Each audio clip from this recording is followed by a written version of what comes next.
Another German, Georg Wilhelm Friedrich Hegel, was the most important history philosopher of the Romantic period. He believed that ideas developed with conflict.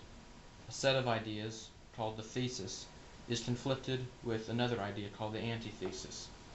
As they begin to clash, a synthesis emerges that soonly becomes the new thesis, and then the process begins over again. Many beliefs emerged, including all periods of history, have the same value, because each was necessary for those that came later. He also believed that all cultures were valuable because they each contributed for humankind to develop. The Romantic period modified the understanding of Islam in the Arab world. The medieval crusades against Islam fired the Romantic imagination.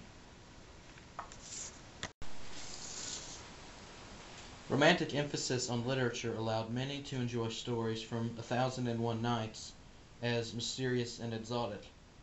Hegel, though seeing Islam as an important development stage, believed it had fulfilled its role in history and no longer had a role to play. Thomas Carlyle attributed new positive qualities to Muhammad. Carlyle believed that Muhammad was a prophet who was sincere and had communicated a sense of divine to others, but he didn't believe that Muhammad was the last prophet.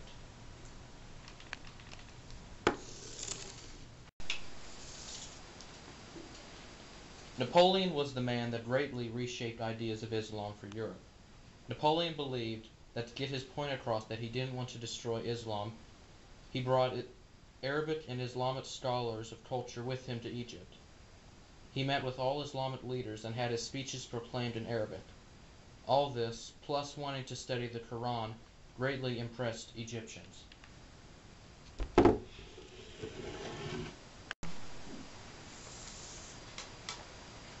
Napoleon's efforts also led to the discovery of the Rosetta Stone. Because of Napoleon's invasion of Europe, two cultural effects occurred.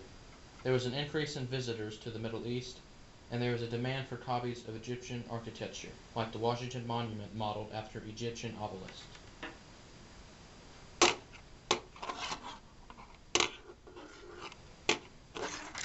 Edit that out. In the middle of the 18th century, a revolt against deism and rationalism in the Church of England occurred, which came to be known as Methodism. The leader of the Methodist movement was John Wesley. While studying to become an Anglican priest, he left England to do missionary work in the Georgia colony.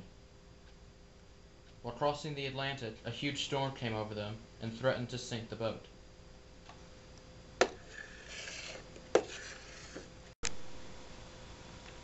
During the storm, John Wesley was worried for his life.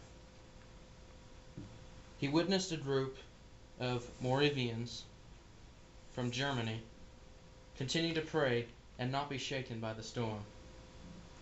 Since that moment, he was greatly impressed and inspired by their faith when he returned to England. John and his brother, Charles, began to organize societies for Methodists, and they began to preach to thousands in fields and cities. From that moment, John Wesley was assured of his salvation.